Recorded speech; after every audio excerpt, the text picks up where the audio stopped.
I found the letter 3 days after we buried my mother, and nothing about that morning felt unusual until it did. The house was still heavy with the scent of lilies people had sent to the funeral, and the silence pressed against my ears like thick cotton. I had volunteered to clean out her kitchen because my sister said she couldn't handle it, and my brother claimed work was too demanding. So there I was, standing alone in the room where she had spent most of her life, opening drawers and pretending I was only sorting through objects instead of memories. The clock above the stove ticked with an impatience that made me feel like I was already behind on something I didn't understand. Sunlight spilled across the old wooden table, catching the scratches my father had once promised to sand down, but never did. I remember thinking that grief was strange because it made everything look sharper and duller at the same time. I wasn't crying anymore. I had done that part at the hospital when machines hummed and strangers spoke in careful tones. By the time we lowered her casket into the ground, I felt less like a son and more like an empty container. I opened the back kitchen drawer looking for trash bags and found instead an envelope resting beneath a mess of rubber bands and expired coupons. It had my name written across the front in her steady handwriting, and in that instant the air in the room changed. I stared at the envelope for a long time before touching it again, as if it might vanish if I blinked too quickly. My name was written simply, not decorated with hearts or underlined with urgency, just Daniel in blue ink. My mother had never been dramatic, never one for grand gestures or theatrical goodbyes, so the sight of it unsettled me more than any hidden safe would have. I sat down slowly at the kitchen table, the chair legs scraping against the floor in a way that echoed through the quiet house. Outside, a car passed and a dog barked, ordinary sounds that felt almost disrespectful against the weight of that moment. I turned the envelope over and saw it wasn't sealed tightly, just tucked closed like she had meant to reopen it someday. Part of me wanted to slide it back into the drawer and pretend I had never seen it at all, because as long as it stayed closed, whatever was inside couldn't rewrite anything. Once opened, it would become the last new thing my mother would ever give me. My hands felt colder than they should have in a room warmed by afternoon sun. I finally slipped my finger under the flap and unfolded the paper inside. The letter began simply, in the same calm tone she used when explaining recipes or giving advice about money. She wrote that, if I was reading this, she hadn't found the right moment to tell me something important while she was alive. That line alone tightened something in my chest because my mother had always believed in speaking plainly. She said timing can be cruel, that we wait for perfect windows that never actually open. I could almost hear her voice, measured and gentle, as my eyes moved across the page. Then I reached the sentence that forced me to stop breathing for a second. She wrote that there was something about my father I deserved to know. My father had been dead for 12 years, taken suddenly by a heart attack that left no room for final conversations. We had described his death as uncomplicated, clean in the medical sense, even if it shattered us emotionally. He had been a quiet, dependable man who showed up to every important event without needing applause. There had never been mystery attached to his name, at least none that I had sensed. I kept reading, though every instinct told me to fold the paper and walk away from whatever truth waited below that sentence. She wrote that the man who raised me loved me deeply and that I should never doubt that fact. Then came the words that rearranged my understanding of my own life in a single breath. She told me he was not my biological father. At first, the sentence refused to make sense, as if my mind was trying to protect me by scrambling its meaning. I read it again, slower, tracing each word with my eyes to make sure they stayed the same. They did not soften or shift or offer an alternative interpretation.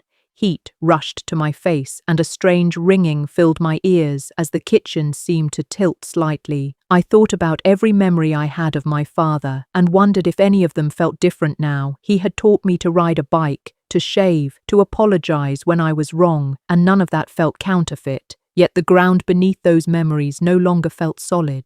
She explained that before she met the man I called Dad, she had been involved with someone else for a short time. It had ended before she realized she was pregnant, and fear had guided more of her decisions than wisdom did. By the time she understood the timeline, she was already building a future with the man who would become my father in every visible way. She wrote that he knew the possibility, knew that I might not share his blood, and chose to stay anyway. He chose to sign the birth certificate, to rock me to sleep, to claim me without hesitation. I felt a wave of gratitude toward a man who had never once made me question my place in his life. At the same time, a thin thread of anger tightened in my chest because this truth had been kept from me for decades.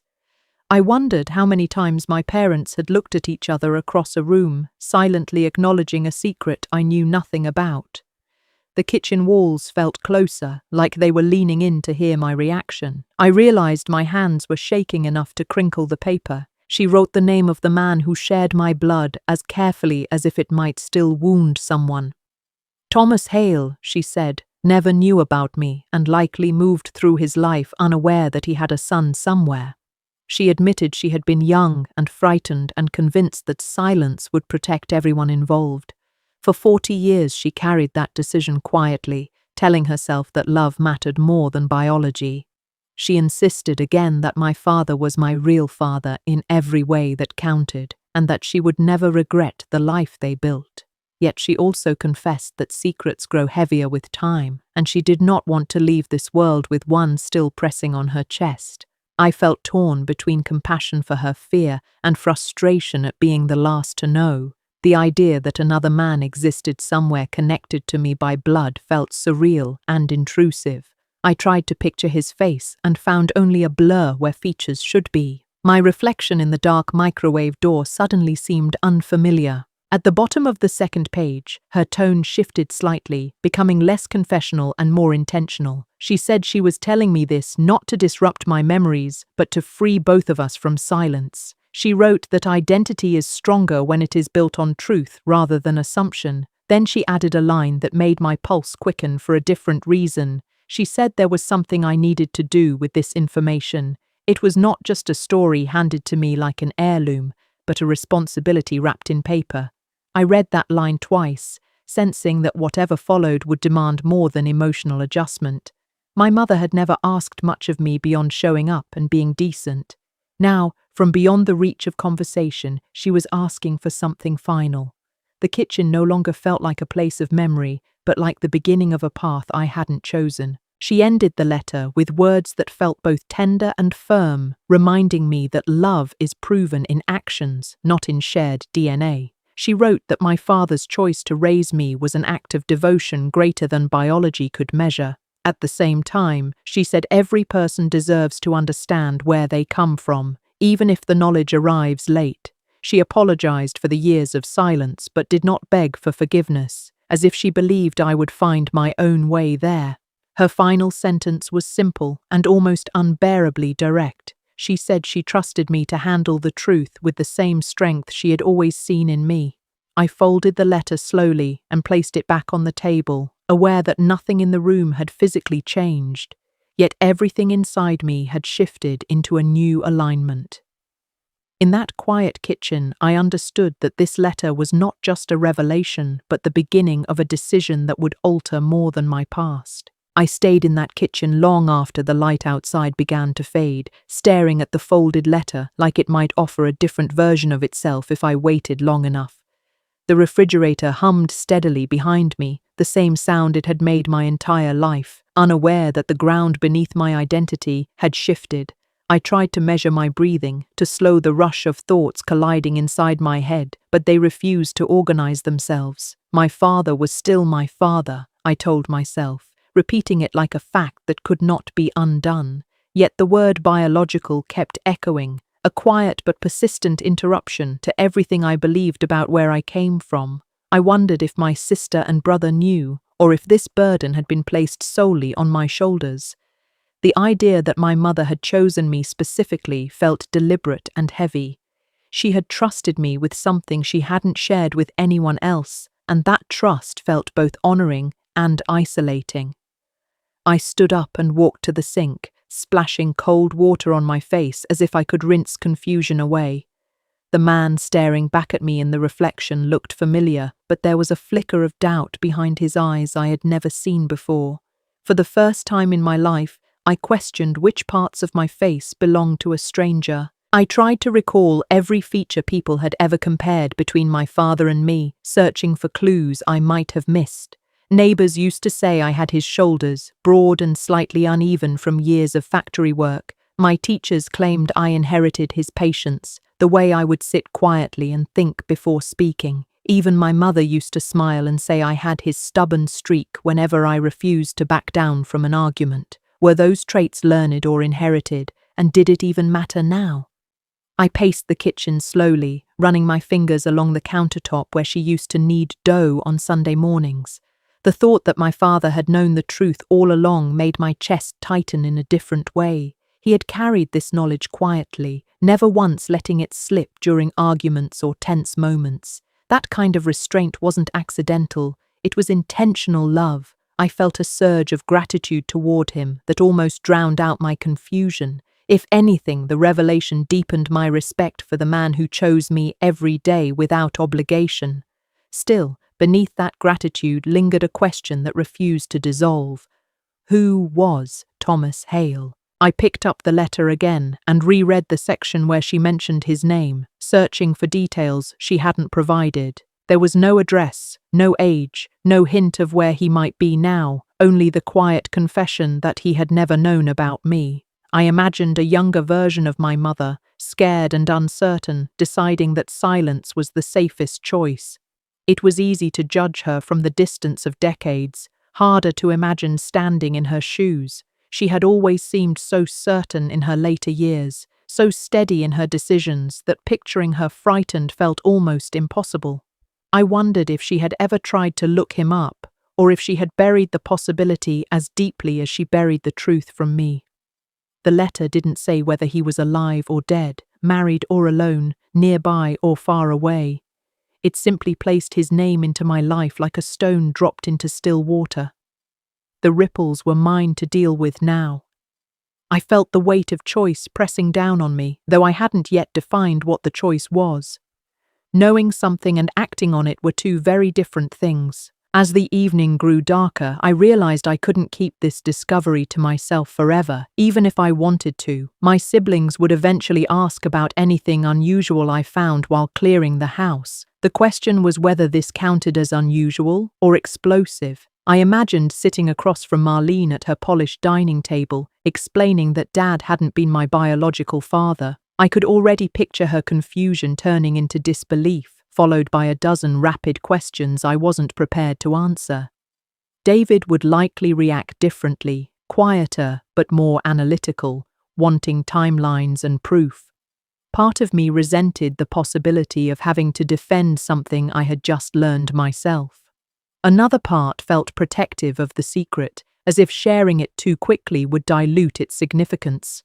My mother had addressed the letter to me alone, not to all three of us. That felt intentional, like she understood that I would be the one most affected. Perhaps she believed I was strong enough to carry it without collapsing under its weight, or perhaps she knew I was the only one who would consider following through on what she was asking. I walked through the house slowly, room by room, trying to see it through a new lens. In the hallway hung framed photographs of birthdays, graduations, vacations by the lake. In each picture, my father stood beside me with a hand resting on my shoulder, his expression proud but understated. None of those images felt fraudulent. If anything, they felt more meaningful now. He had never needed a blood test to define his role in my life. That realization brought an unexpected calm, like a small anchor in rough water. Yet alongside that calm grew a curiosity that felt almost disloyal. If Thomas Hale was still alive, did he ever wonder about the path not taken? Did he ever look at a child in a grocery store and calculate timelines in his head? The possibility that he had moved through life completely unaware unsettled me.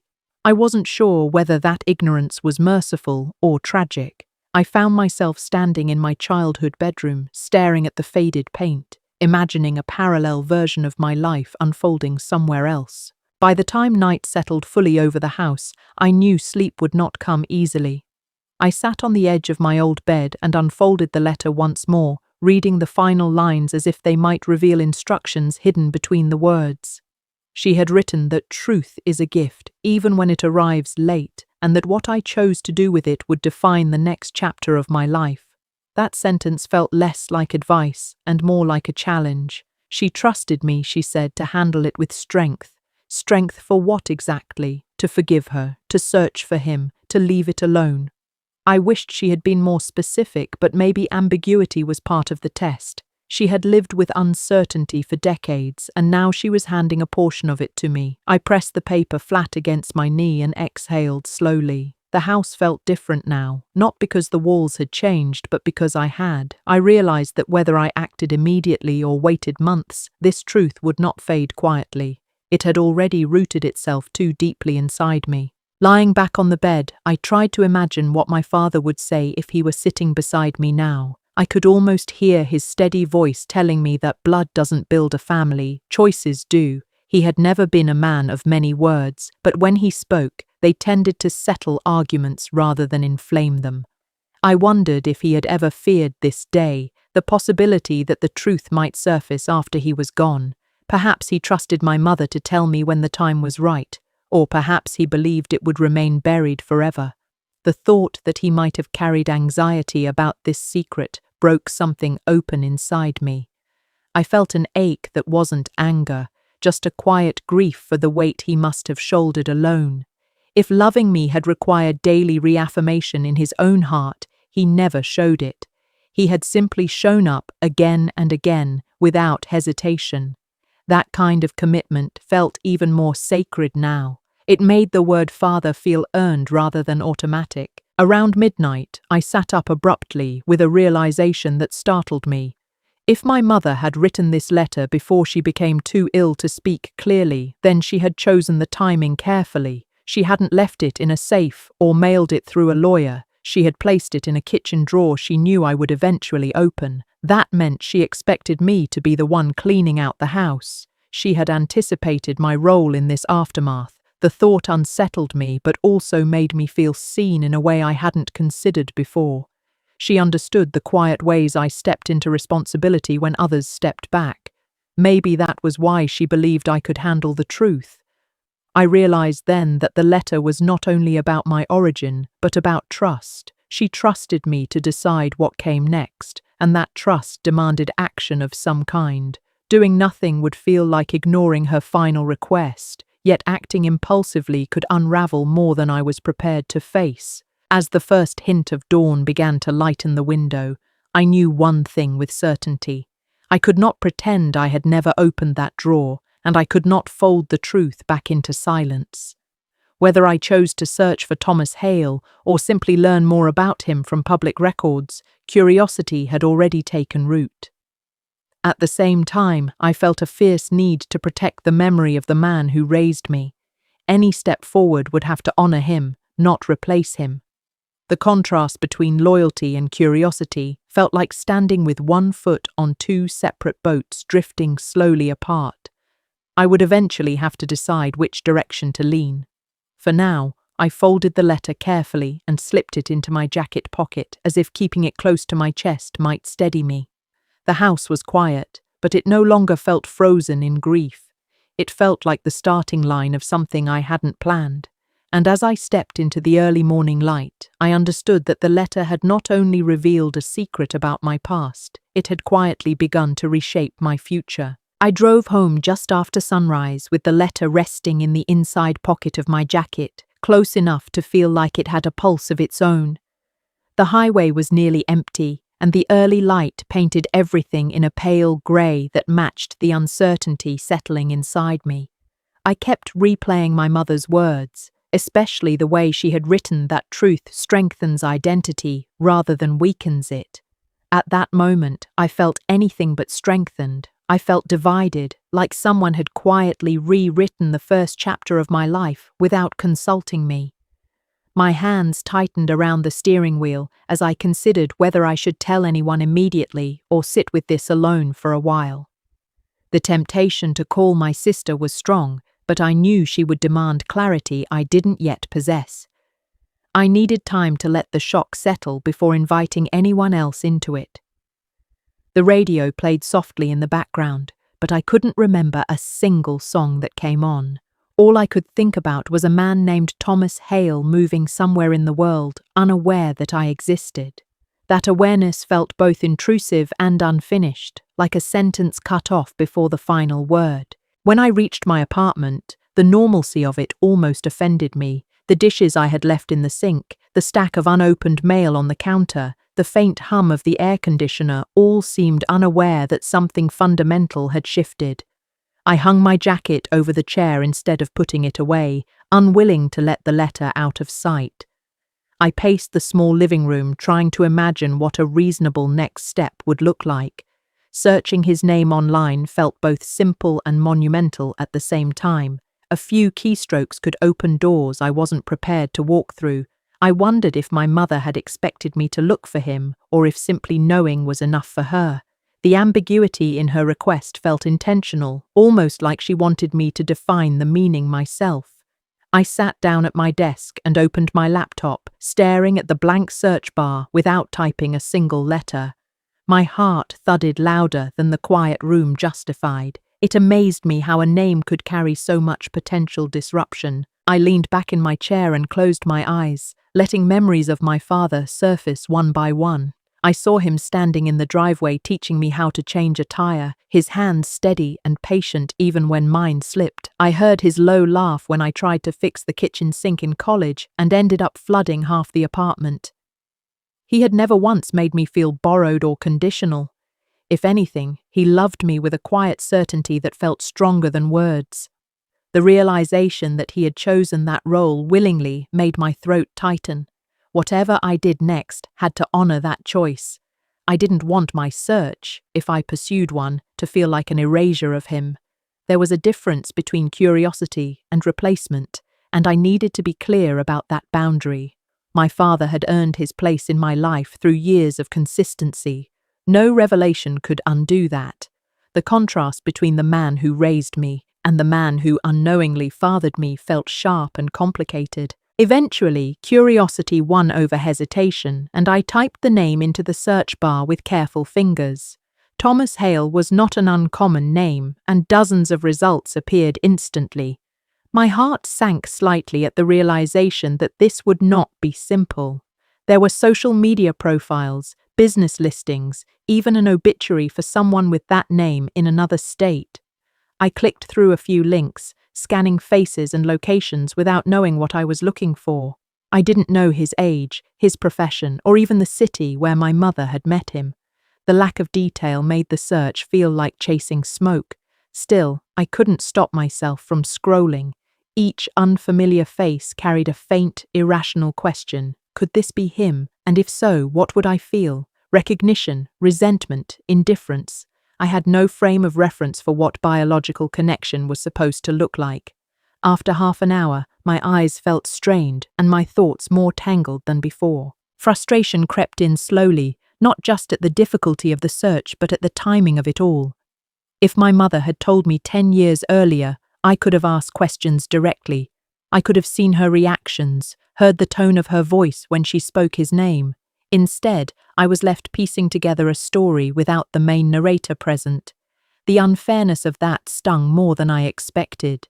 I understood her fear and her reasons, at least intellectually, but emotionally, it felt like being handed a map without landmarks.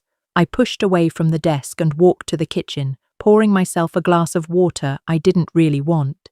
The apartment felt smaller than usual, as if the walls had absorbed my restlessness. I wondered briefly what would happen if I simply closed the laptop and decided not to pursue this at all. Life could return to something resembling normal, at least on the surface.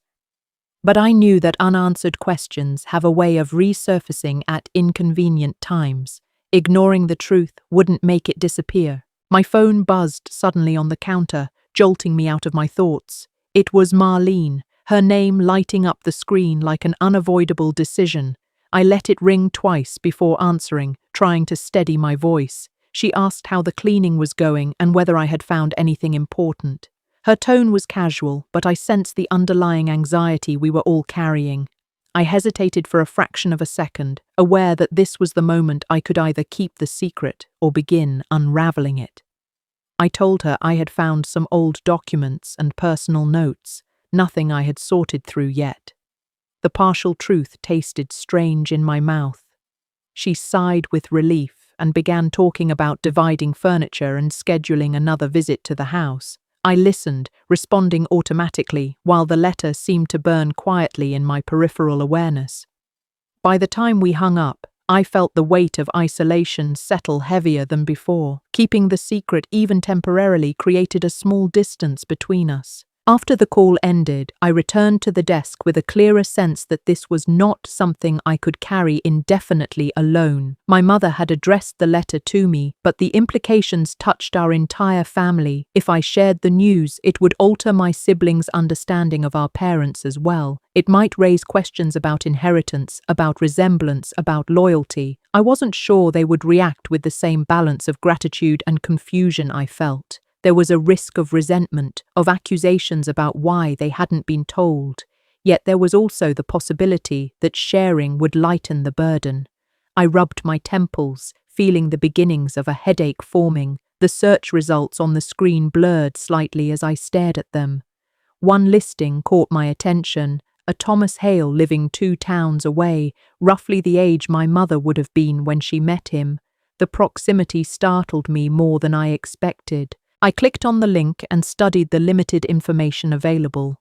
There was a small business registration attached to the name and an address that felt suddenly significant. 2 towns away meant he had been living within an hour of me for years, possibly attending the same grocery stores or driving on the same highways. The closeness made the situation feel less abstract and more immediate. I imagined accidentally passing him on the street, unaware of the invisible thread connecting us. My pulse quickened at the thought of proximity. If this was him, then the option to meet him was not hypothetical, but tangible. That realization brought a new wave of uncertainty. What would I even say if I stood in front of him? How do you introduce yourself to someone who unknowingly shaped your existence? The simplicity of the distance contrasted sharply with the complexity of the conversation it implied. I closed the laptop slowly, needing space to breathe before making any impulsive decisions. The letter in my jacket felt heavier than before, as if it carried not just information, but momentum. I realized that the search had shifted something inside me from passive curiosity to active possibility. Even if I did nothing today, the knowledge that he might be close by would linger. I walked to the window and looked out at the ordinary rhythm of the street below, neighbors walking dogs and children riding bikes. Life continued without awareness of the quiet storm inside my apartment. I understood then that the real decision was not whether to search, but whether to step forward. The letter had opened a door, and now I was standing on the threshold. Whether I chose to knock on that door or turn away from it would define more than just my curiosity. It would shape how I understood myself from this day forward. I drove home just after sunrise with the letter resting in the inside pocket of my jacket, close enough to feel like it had a pulse of its own. The highway was nearly empty, and the early light painted everything in a pale grey that matched the uncertainty settling inside me. I kept replaying my mother's words, especially the way she had written that truth strengthens identity rather than weakens it. At that moment, I felt anything but strengthened. I felt divided, like someone had quietly rewritten the first chapter of my life without consulting me. My hands tightened around the steering wheel as I considered whether I should tell anyone immediately or sit with this alone for a while. The temptation to call my sister was strong, but I knew she would demand clarity I didn't yet possess. I needed time to let the shock settle before inviting anyone else into it. The radio played softly in the background, but I couldn't remember a single song that came on. All I could think about was a man named Thomas Hale moving somewhere in the world unaware that I existed. That awareness felt both intrusive and unfinished, like a sentence cut off before the final word.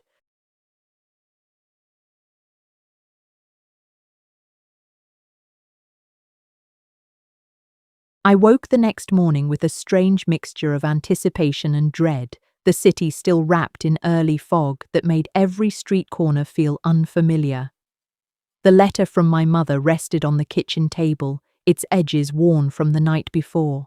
I poured a cup of coffee, savoring the bitter warmth, letting it seep into my system like a slow ignition. Every sip carried the weight of what I was about to uncover, and I felt the tension coil tighter in my chest. I traced the lines of her handwriting with my eyes, noting the deliberate flourishes, the underlined phrases, the pauses she seemed to leave for emphasis. I wondered if she had imagined me reading it now, years after she wrote it, when the moment would be most potent. The memory of her voice, soft yet firm, lingered. Truth has a weight, but it also gives you wings. I couldn't shake the feeling that today would be the day my life shifted in a way I had never anticipated. I decided to revisit the clues she had left behind in her letter, reviewing each name, date, and location with the meticulous attention of someone piecing together a puzzle. The instructions were clear, but the emotional implications were labyrinthine.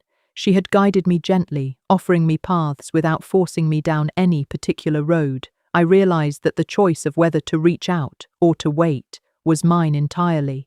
My fingers hovered over my phone, willing me to act, yet reminding me to move cautiously. The fog outside seemed to echo the uncertainty I felt inside, a visual representation of the obscured truths I was now trying to navigate. Each line of the letter seemed alive, almost speaking to me directly, urging me to proceed with both courage and restraint.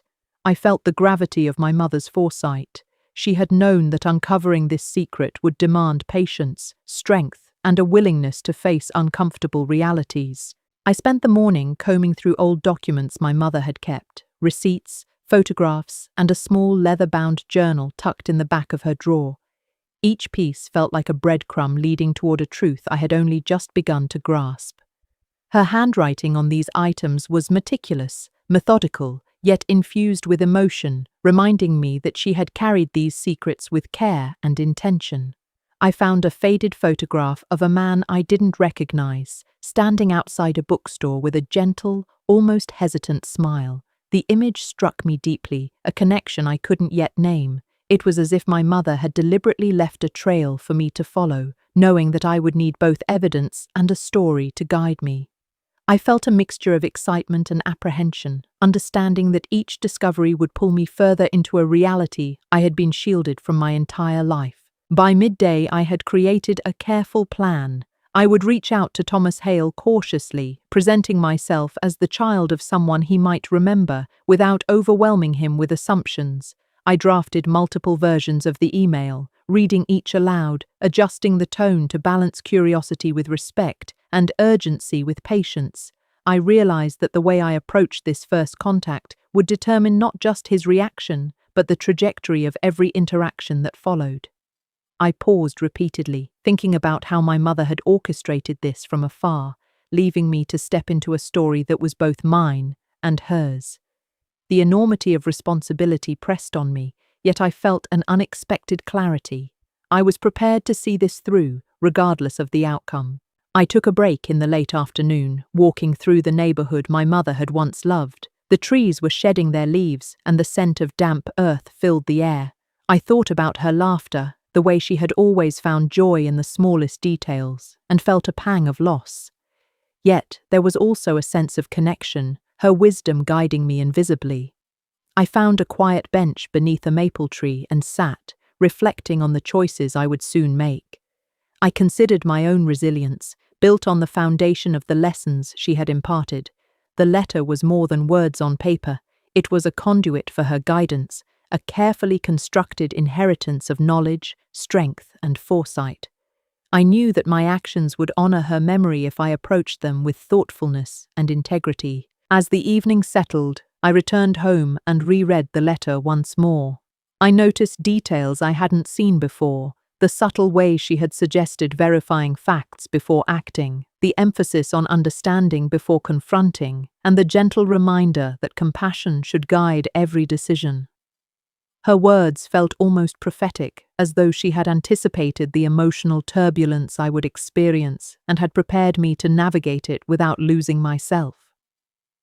I realized that the letter was not merely a revelation, but a framework, a guidebook for managing the delicate interplay of truth, emotion, and legacy.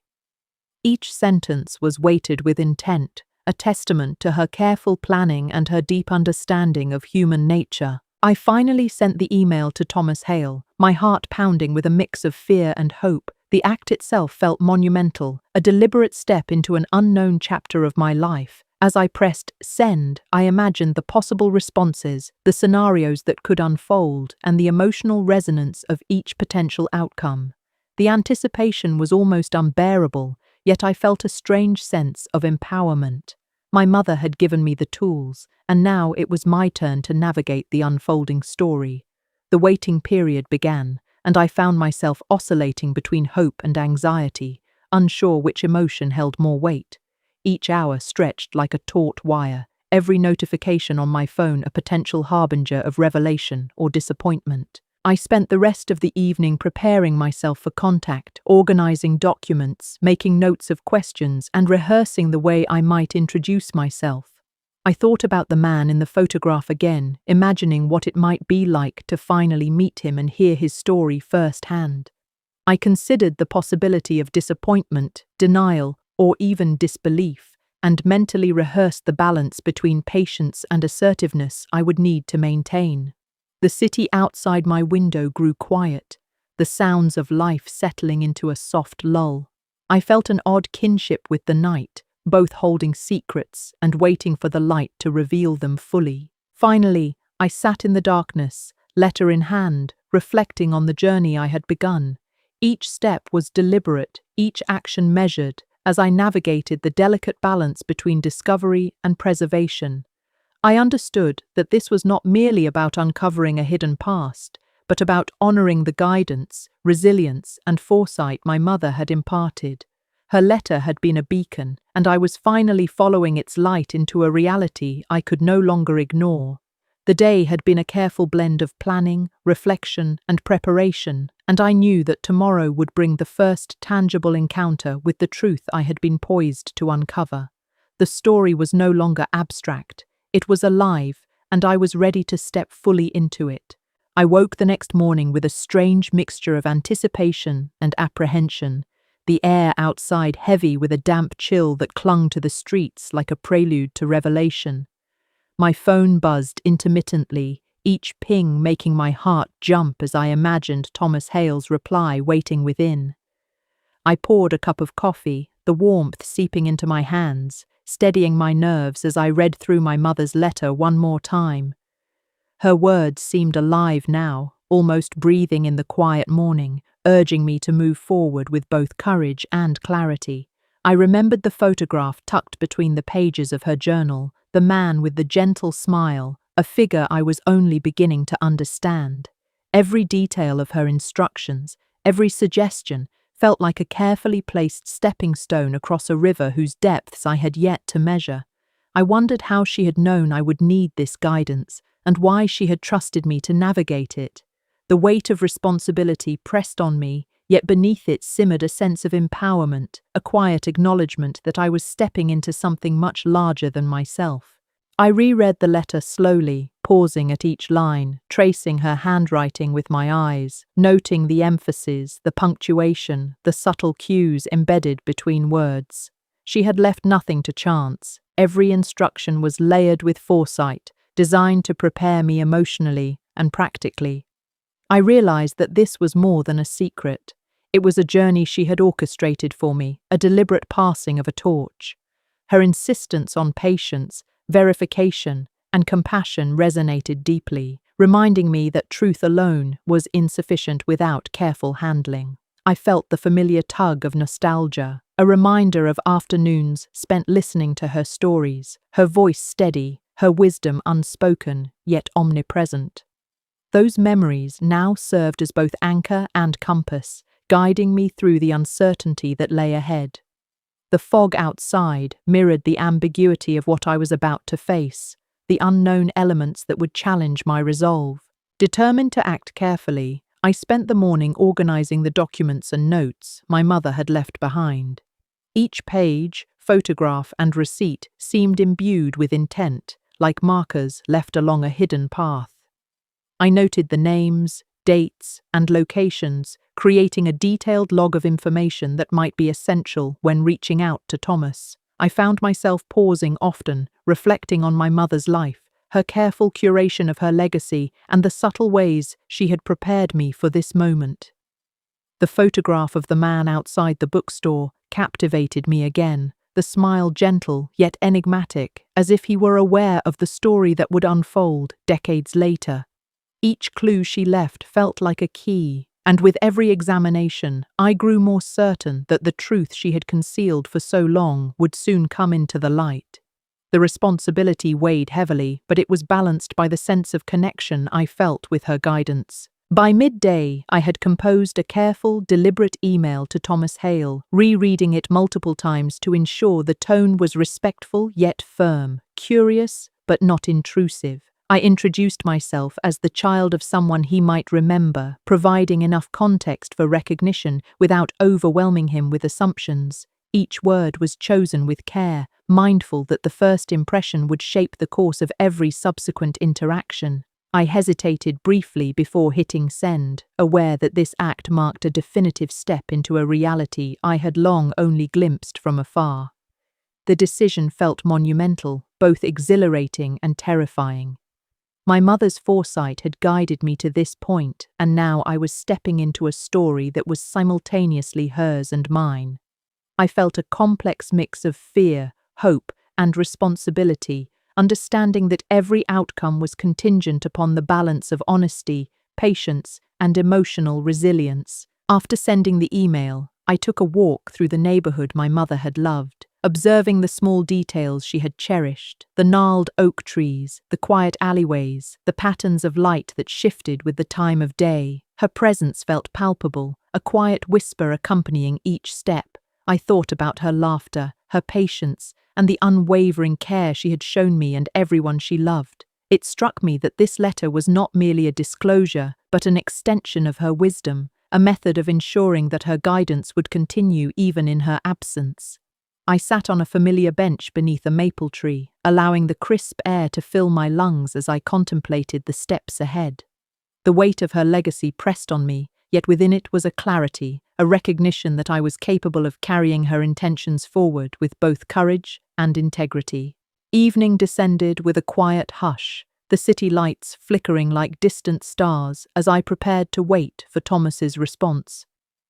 I reread the letter again, noting nuances that had escaped me in previous readings, the subtle encouragement to verify information, the emphasis on patience, and the gentle reminder that compassion must guide every interaction. Her words were both a map and a moral compass, reinforcing that this journey was not merely about uncovering a hidden past, but about approaching it with intentionality and grace. I realized that my mother had anticipated the emotional turbulence I would experience, preparing me to navigate the complexities without losing sight of myself.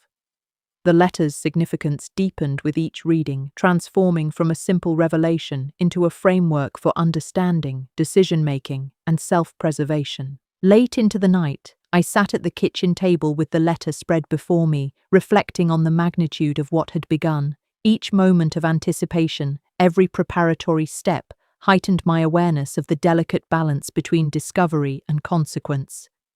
I considered the man in the photograph again, imagining how our first encounter might unfold, the emotions it could evoke, and the questions I would need to ask. The city outside had grown quiet, the fog lifting slightly to reveal a patchwork of shadows and light that mirrored my own state of mind. I understood that this was the beginning of a deeply personal journey, one that would demand patience, courage, and a steadfast commitment to truth. Every detail, every instruction, and every clue left by my mother now carried profound significance, shaping the path I was about to walk. I spent the final moments of the evening mentally rehearsing the conversation I might have with Thomas Hale, considering possible reactions, questions, and emotional responses. I reflected on my own capacity to remain composed, empathetic, and deliberate, understanding that the way I approached this first interaction could define the tone of all that followed. The city lights outside my window shimmered like distant beacons, a reminder that the unknown could hold both peril and revelation.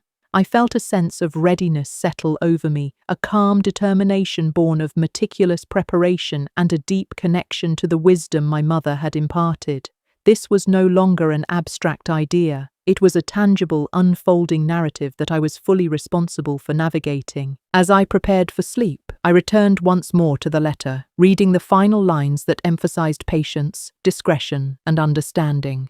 My mother's voice echoed softly in my mind, a reminder that truth carries both weight and liberation. I felt the duality of fear and hope intertwine, recognizing that the journey ahead would test both my emotional resilience and my capacity for discernment. Yet beneath the uncertainty, there was clarity, a recognition that I had been entrusted with something sacred, a path illuminated by her foresight and love. As I closed the letter and set it aside, I felt a quiet determination settle in my chest, a readiness to face whatever truths awaited me with integrity, courage, and an unwavering commitment to honoring her legacy. The morning arrived with a soft golden light, spilling over the rooftops and casting a warm glow on the quiet street outside. I felt a tension in my chest, a mixture of eagerness and apprehension, as if every fiber of my being was attuned to the moment when Thomas Hale would respond.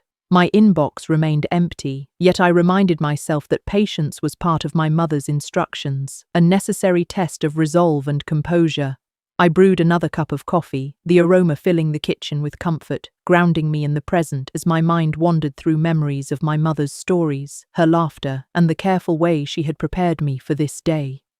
I examined the photographs and notes again, tracing the handwriting, the dates, the small annotations that revealed her foresight and attention to detail. Each clue felt like a breadcrumb, guiding me toward a revelation I was both anxious and ready to confront. I reflected on the countless afternoons she had spent imparting lessons, seemingly mundane but now laden with significance, teaching me to observe, question, and act with integrity. I decided to organize the documents one more time, creating a detailed inventory of every photograph, letter, and note my mother had left. The process felt almost ceremonial, a way of honoring her memory while simultaneously preparing myself for the unknown. I arranged the papers chronologically, highlighting key names, places, and dates, allowing patterns to emerge that might reveal the truth she had concealed. My fingers traced the lines of her meticulous handwriting, feeling a connection that transcended her absence, a silent conversation between mother and child, bridging time and space. I paused often, contemplating the weight of her legacy, realizing that this journey was not merely about uncovering hidden facts, but about understanding the essence of the woman who had shaped my life so profoundly.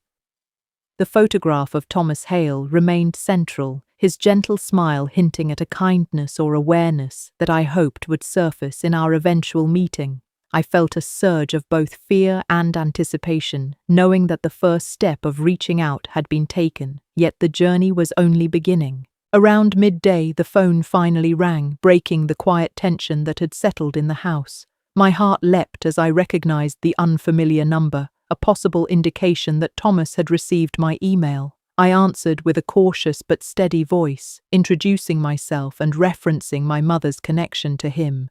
There was a brief pause on the other end, followed by a soft, deliberate greeting that carried both recognition and curiosity. Thomas's voice was calm, measured, and carried a subtle undertone of warmth, suggesting a man who had lived with care and discretion. I explained my purpose, careful to remain respectful yet firm, providing enough context for clarity without overwhelming him with assumptions. He listened attentively, his responses measured and thoughtful, indicating a willingness to engage while maintaining caution.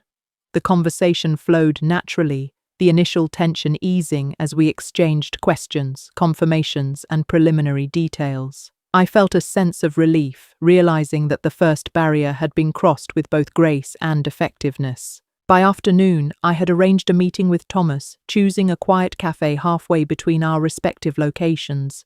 I spent the hours leading up to the meeting reviewing the documents, memorizing key details, and mentally rehearsing the flow of our discussion. My mother's voice echoed in my mind, emphasizing patience, verification, and empathy as guiding principles. I reminded myself that the meeting was as much about observing, listening, and understanding as it was about obtaining information. The cafe itself was serene, sunlight streaming through large windows, casting patterns on the worn wooden tables. I arrived early, choosing a table near the back, allowing a full view of the entrance while maintaining a comfortable distance. The aroma of fresh coffee and pastries provided a soothing backdrop, grounding me as I awaited the arrival of a man whose presence would inevitably alter my understanding of my mother's past. When Thomas entered, there was an immediate sense of recognition, though tempered by cautious curiosity. His features mirrored the photograph in my mother's collection, yet time had added depth and gravity to his expression. We exchanged greetings, the initial formality gradually softening as we settled into conversation. I presented the documents systematically, guiding him through the chronology while observing his reactions, noting both verbal and nonverbal cues. He responded with care, confirming details, clarifying uncertainties, and occasionally pausing to reflect, as though weighing the significance of each revelation.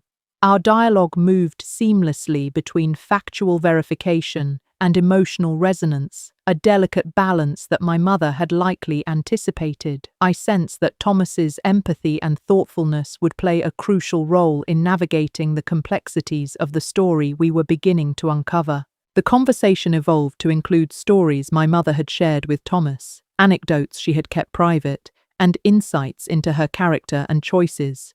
Each narrative thread revealed additional layers, connecting past events to present understanding.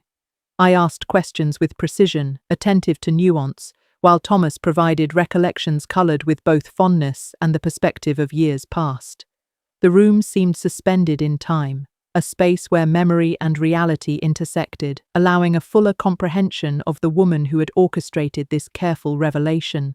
The more we spoke, the more apparent it became that my mother had acted deliberately, shaping a legacy that was both protective and instructive.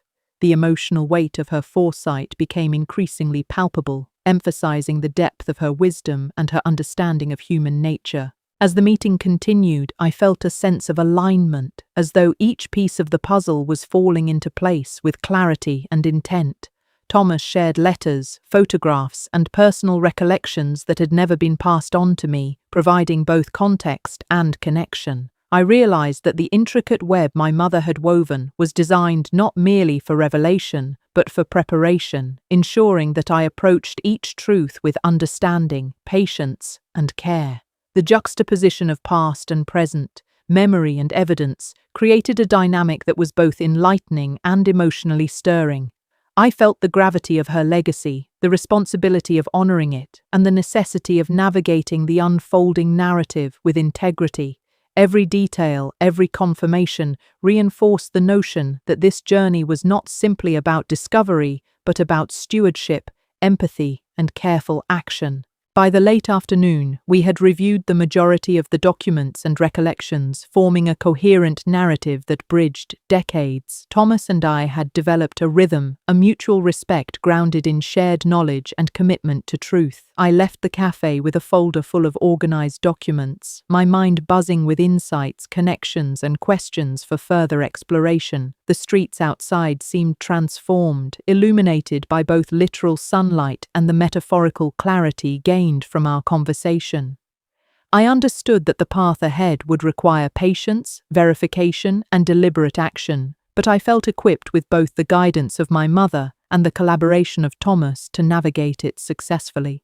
The weight of anticipation had shifted into purposeful momentum, a tangible readiness to act on the truths we had begun to uncover. Evening brought a quiet solitude, a time for reflection and consolidation of the day's revelations. I reviewed my notes, highlighting key points, and formulated a plan for subsequent steps, ensuring that each action would align with both factual verification and emotional sensitivity. The letter from my mother, Thomas's recollections, and the assembled documents collectively formed a framework for understanding and decision-making. I felt a renewed sense of connection to her, a deep appreciation for her foresight, and a commitment to honoring her legacy through careful, deliberate action. The responsibility was profound, yet underpinned by clarity, empathy, and resolve, preparing me to navigate the unfolding journey with both courage and discernment. As the night settled in, I returned to my mother's letter one final time before sleep, tracing the words that had guided me to this point. Her handwriting seemed to pulse with quiet authority, reinforcing the principles of patience, verification, and compassion. I recognized that the journey ahead would challenge both my intellect and my emotions, but I felt equipped with the tools, guidance, and insight necessary to navigate it successfully. The letter had transformed from a simple revelation into a living guide, shaping my understanding, actions, and emotional resilience. As I set it aside and prepared for rest, I felt a sense of readiness, purpose, and connection to both my mother and the story she had entrusted me to uncover.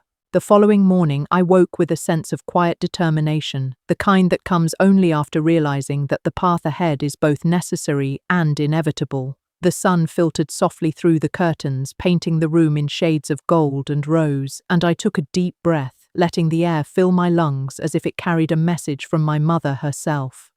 I gathered the documents once more, placing them carefully into a leather portfolio, feeling the weight of responsibility and the importance of each piece of paper. Every note, photograph, and letter was not just evidence, but a testament to her foresight and trust in me.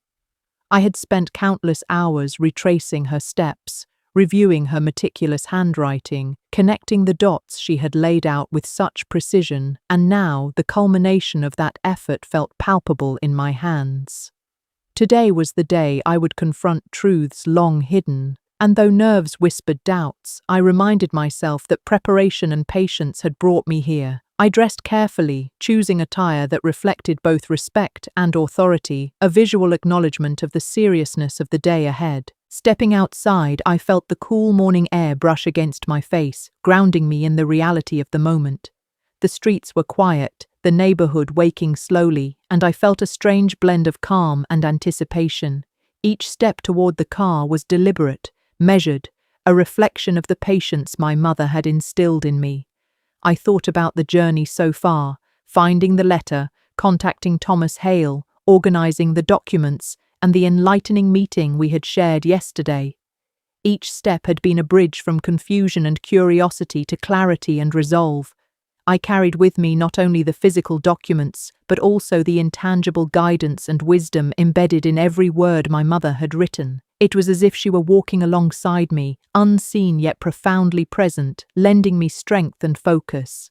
As I drove toward the location Thomas had suggested, I rehearsed mentally, mapping out how I would approach the conversations, the questions I would ask, and the way I would listen with both empathy and discernment. Arriving at the office building, I felt the pulse of expectation in the air, a tangible weight that seemed to vibrate with history, secrecy, and anticipation. The reception area was calm, the kind of quiet that precedes meaningful revelations, and I signed in with a steady hand, offering my credentials and explaining my purpose.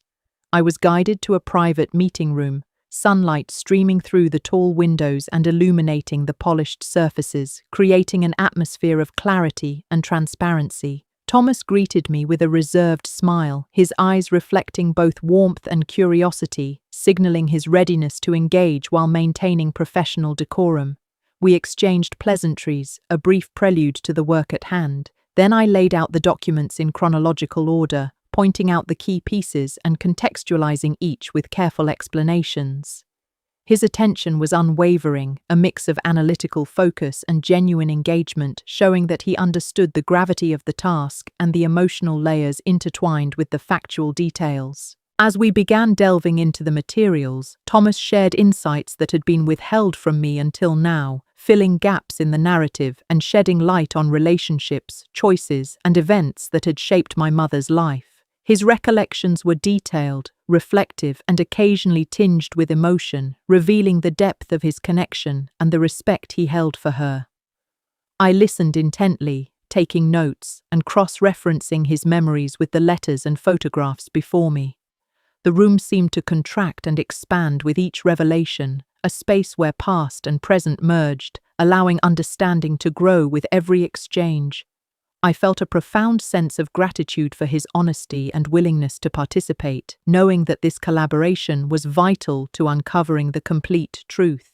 The dynamic between us was delicate, balancing sensitivity with the pursuit of facts, and each response from Thomas added clarity, shaping the contours of the story my mother had entrusted me to unravel. We paused briefly for coffee, allowing a moment of quiet reflection to settle over the table, the aroma of the fresh brew mingling with the weight of our conversation. The brief silence was not empty, but filled with contemplation, each of us considering the implications of the information shared.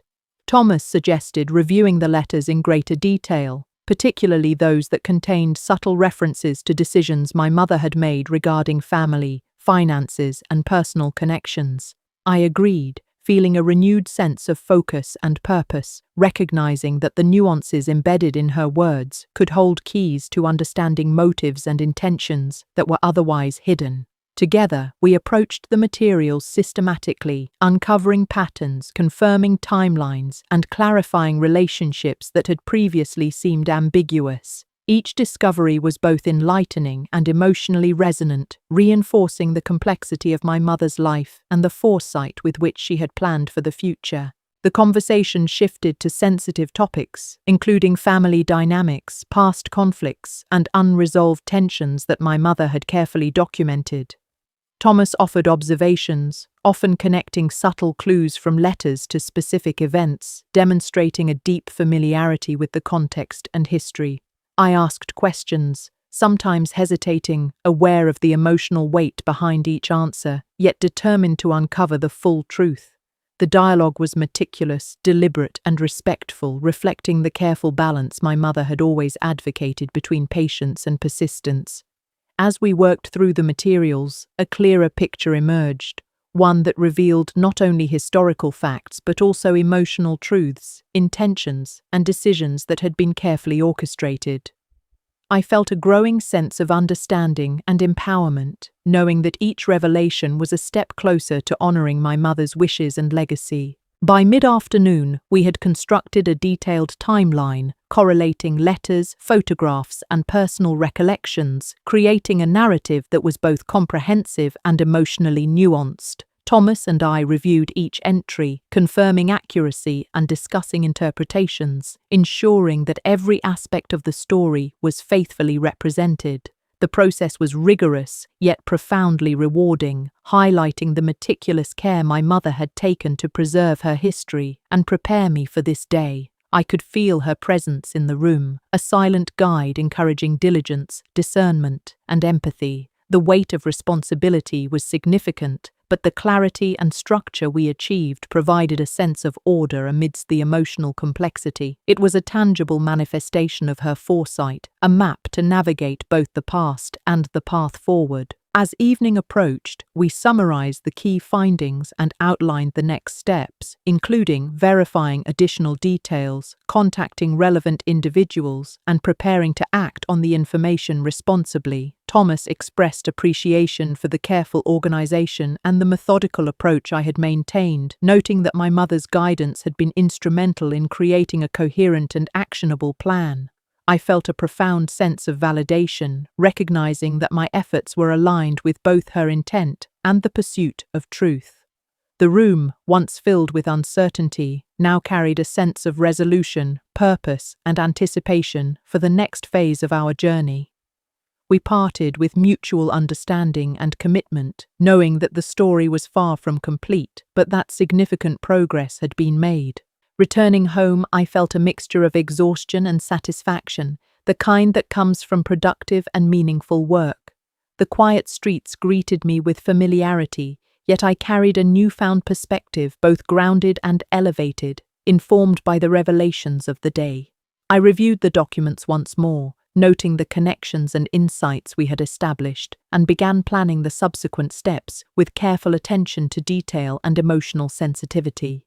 The responsibility to honor my mother's legacy, act with integrity, and navigate the unfolding narrative weighed heavily, yet the clarity and guidance gained from Thomas's collaboration provided a framework for confident and deliberate action. Each step felt purposeful, informed, and deeply aligned with the principles she had imparted. Night settled gently over the neighborhood, casting long shadows and a soft quiet over the streets.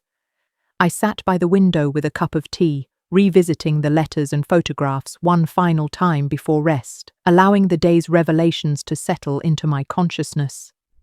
My mother's words seemed to breathe with life, guiding, instructing, and inspiring resolve.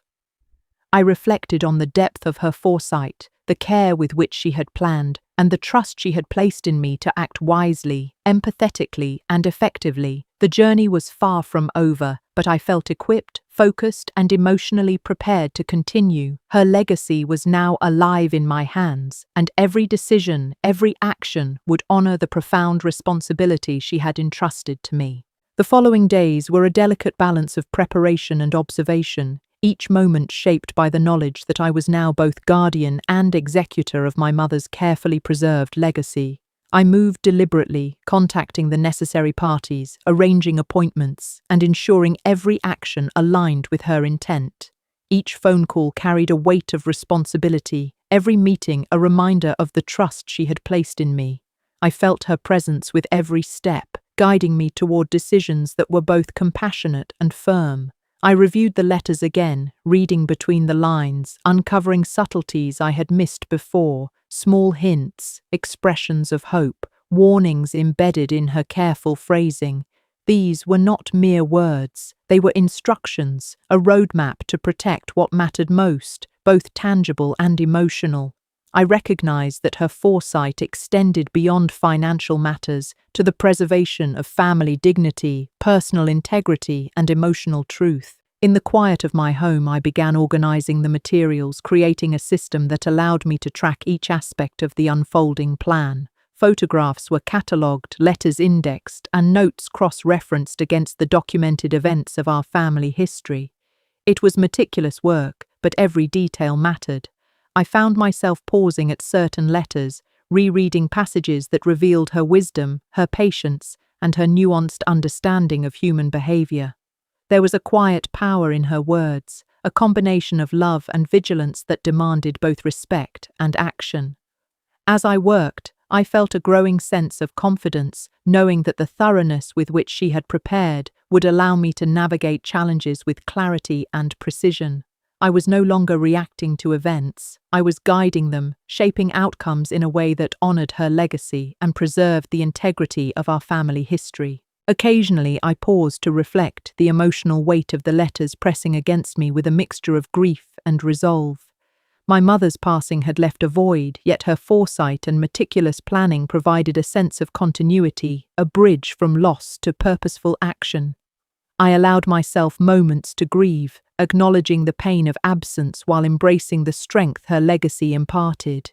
I felt a profound connection to her, as if she were standing beside me, her voice echoing in my mind with gentle reminders of patience, resilience, and strategic foresight. These reflections fueled my determination, transforming sorrow into resolve and ensuring that every decision I made would be deliberate, informed, and aligned with the values she had instilled. During this period, I also began reaching out to relatives and trusted family friends, seeking insights, confirmations, and support where appropriate. Each conversation was approached with care, balancing transparency with discretion, ensuring that sensitive information was shared only with those who could contribute constructively. I found that many individuals had pieces of the story I had not yet encountered, filling gaps and adding nuance to my understanding of past events.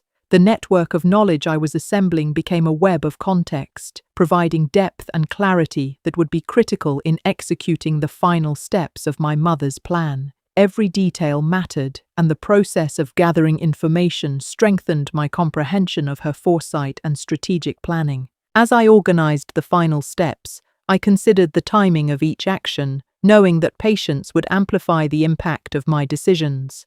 I prepared documents, verified legal protocols, and coordinated with professionals who could assist when necessary. My mother had anticipated potential resistance, emotional challenges, and practical obstacles, and I felt her guidance in the careful sequencing of each step. Every choice was informed by her letters, her instructions, and the clarity of her intentions. It was a testament to her wisdom that I could navigate these complex dynamics with confidence, knowing that each action would honor her foresight and protect the family legacy she had cherished. One evening, I sat by the window, looking out over the quiet neighborhood, reflecting on the journey from discovery to preparation. The sun was setting, casting long shadows and bathing the world in golden light. I thought about my mother's life, her struggles, triumphs, and unwavering commitment to family. I felt a renewed sense of responsibility and purpose, understanding that the actions I would take were not just about material matters, but about honoring a lifetime of dedication, preserving truth, and ensuring that her voice remained present even in her absence. I was carrying forward a legacy of wisdom, love, and strategic foresight, one that required courage, patience, and unwavering commitment. The next morning, I finalized the arrangements, ensuring every detail was in place. I confirmed appointments, reviewed legal documents, and created a plan for communicating with those involved in the next phase. I felt a mixture of anticipation and calm, knowing that the groundwork laid by my mother and solidified through my careful preparation would guide the process to a successful conclusion.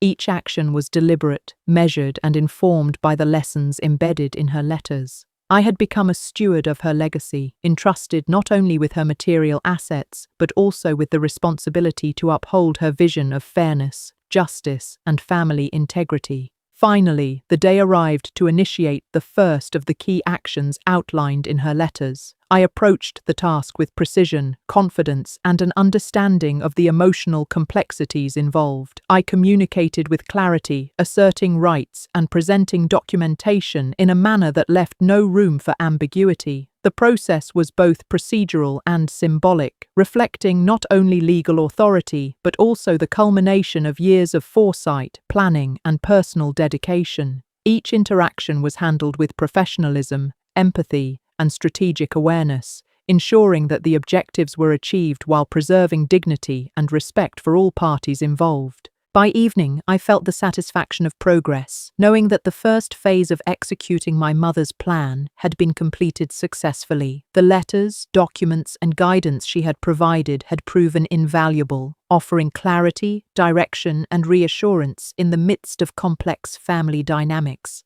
I allowed myself a moment of quiet reflection, savoring the sense of accomplishment and the knowledge that I was honoring her life, her wisdom, and her foresight in the most meaningful way possible. The journey ahead was still unfolding, but I felt grounded, prepared, and deeply connected to the legacy she had entrusted to me. In the days that followed, I continued to implement the remaining steps with the same care, diligence, and patience that had guided me from the moment I discovered her letter.